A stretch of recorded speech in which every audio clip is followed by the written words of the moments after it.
Magical money well. कई साल पहले एक गांव में प्रसाद नाम का एक जमींदार हुआ करता था। उसके घर के आंगन में एक कुआं हुआ करता था। वो कुआं था तो बहुत पुराना, लेकिन हमेशा उसमें पानी भरा रहता था। प्रसाद को एक लाडली बेटी थी, प्रवीणा। वो अपनी बेटी को बहुत लाड प्यार से पालता था। एक बार गांव में गर्मी ज्यादा होने के कारण सारे तालाब सूख गए थे। पीने के लिए पानी भी नहीं होने के कारण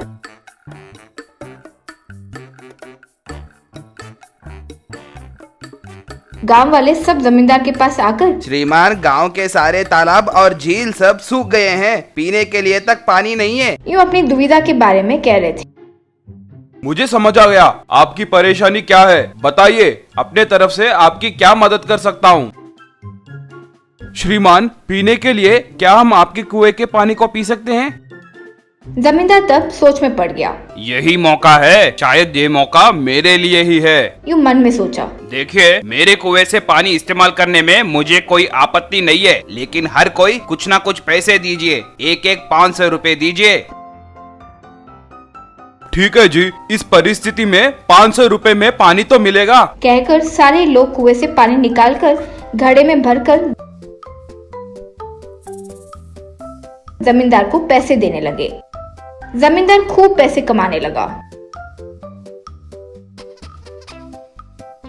एक बार एक व्यापारी आकर, देखिए जमींदार जी, आपके बारे में मुझे पता चला है। आप जो भी करते हो उसमें आपको मुनाफा ही मुनाफा है। यूं उनकी प्रशंसा करने लगा। वो तो सच ही है भाई, जो मैं करता हूँ उसमें मुझे बहुत पैसे आते हैं। लक्ष्मी देवी मेरे घर में डांस करती है। वैसे आपका यहाँ आने का कारण? मैं यहाँ एक फैक्ट्री बनाने के लिए आया हूँ। वो फैक्ट्री में हम आपको पार्टनर बनाना चाहते हैं। कहकर उससे मिलकर बात करने लगा। इस तरह दोनों बातचीत करके समझौता कर लिए। एक दिन एक स्वामी जी गांव से गुजर रहे थे तो उन्हें बहुत प्यास लगी। कहीं पानी नहीं मिला तो जमींदार के घर के कुएं का पानी निकालकर अपनी प्यास बुझा रहे थे। जमींदार वो देखकर, क्यों भाई, शर्म नहीं आती? इस तरह पानी चोरी करके पीते हो? स्वामी जी चकित होकर, क्या तुम्हारा पानी मैंने चोरी किया? हाँ, ये मेरा कुआं है। इसमें से पानी पीना हो तो पैसे भरने होंगे। कहो, पैसे भरोगे या नहीं? ये तेरा पानी कह रहे हो ना? क्या तुमने इस पानी की सृष्टि की है? ये कुएं का पानी उस प्रकृति का है। हाँ, वो प्रकृति ही मेरे नियंत्रण में है, इसीलिए मैं जो भी करता हूँ उसमें पैसा ही पैसा है। हाँ क्या? तो फिर ठीक है। जिस पैसों को देखकर तुम इतने घमंड से बात कर रहे हो, वही पैसों से तुम्हारा नाश होगा। तुम जो भी छुओगे वो पैसे में बदल जाएंगे। कहकर उसे श्राप देकर चले गया। आहा, ओहो, क्या वर दिया स्वामी। Thank you. अब आप जा सकते हैं।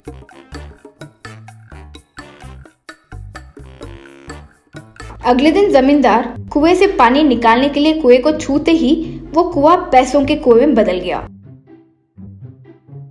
वाओ, पैसों का कुआं, ये सपना है या सच? मेरे जीवन में अब मैं कितना कमाऊंगा उसका तो हिसाब ही नहीं होगा। शायद पूरी दुनिया में मैं ही सबसे अमीर बनूंगा। सोचकर अपने घर को छुआ। घर भी एकदम से पैसों का घर में बदल गया।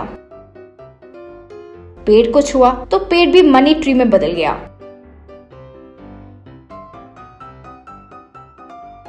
इतने में उसकी बेटी वहाँ आई। पापा, यूं कहकर उसकी तरफ आ रही थी। बाप रे, अब कहीं मेरी बेटी ने मुझे छू लिया तो वो भी पैसों में बदल जाएगी। नहीं बेटी, नहीं, मेरे पास मत आओ, मुझे मत छुओ। यूं कहते हुए भागने लगा। डैडी रुको डैडी, कहते हुए उसके पीछे भाग रही थी। जमींदार क्या करे समझ नहीं पाया तो स्वामी जी को ढूंढते हुए भाग रहा था। कहीं नहीं दिखने की वजह से वो दुखी होकर रोने लगा।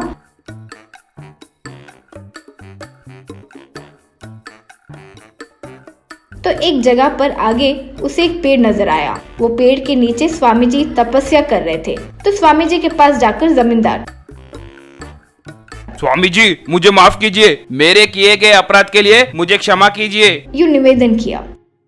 अब से कम अच्छे से रहो, कहकर आशीर्वाद दिए तो फिर से कुआं मामूली कुएं में बदल गया। घर मामूली घर में बदल गया। इतने में बेटी प्रवीणा आकर पिता को गले से लगा ली। बेटे को कुछ नहीं हुआ ये देखकर जमींदार बहुत खुश हुआ। तब से गांव वालों को कुएं का पानी मुफ्त में देने लगा। Mini tractor. कई साल पहले एक गांव में राधे नाम का एक गरीब किसान हुआ करता था। उसके पास एक छोटा सा खेत था। रोज सुबह अपने 2 भैंस के साथ खेत में हल चलाया करता था। राधे का श्याम नाम का एक बेटा था। पिता पर वो बोझ नहीं बनना चाहता था, इसीलिए स्कूल नहीं जाकर खुद से किताबें घर पर लाकर पढ़ाई करता था। एक बार खेत में हल चला रहा था तो एक सांप आकर उस भैंस को डस कर चले गई। बस वो भैंस वहीं के वहीं मर गई।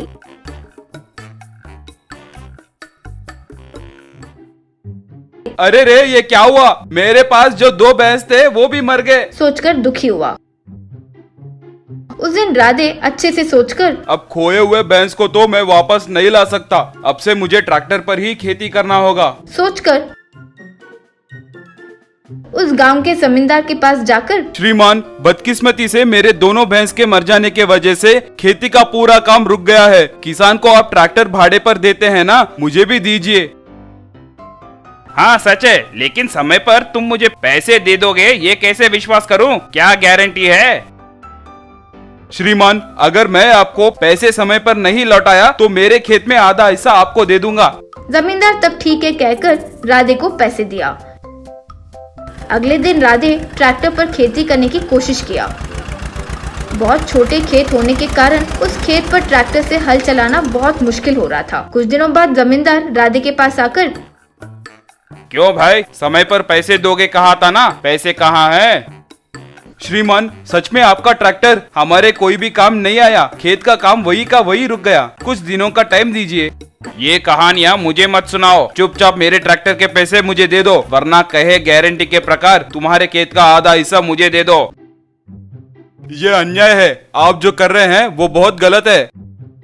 वो सबसे मेरा कुछ लेना देना नहीं है। चुपचाप मेरे पैसे मुझे दे दो, वरना अपने खेत का आधा हिस्सा मुझे दे दो। अब करने को कुछ नहीं था तो राधे, श्रीमान, मुझे 2 महीने का समय दीजिए। आपके पैसे मैं आपको दे दूंगा। जमींदार ठीक है कहकर चले गया। उस शाम घर के पास राधे बहुत परेशान था। बेटा श्याम पिता को यूं दुखी देखकर, क्या हुआ पिताजी? पिता ने जो हुआ वो सब बताया। पिताजी, मुझे आप हमेशा एक्सपेरिमेंट्स करने के लिए खूब पैसे दिए। आओ पिताजी, मेरे किए गए एक्सपेरिमेंट्स आपको दिखाता हूँ, कहकर अपना मिनी ट्रैक्टर दिखाया। पिताजी ये देखो, ये है मिनी ट्रैक्टर। ये बहुत छोटे से खेत में भी हल चला सकता है। तब वो ट्रैक्टर पर बैठकर एक पेट्रोल पंप गया। पेट्रोल पंप में सब लोग उस मिनी ट्रैक्टर को देखकर आश्चर्य में थे। शाम पेट्रोल भरवाकर खेत गया और वहां जमीन पर खेती करने लगा। पिता उस मिनी ट्रैक्टर से किए गए काम को देखकर बहुत खुश हुए।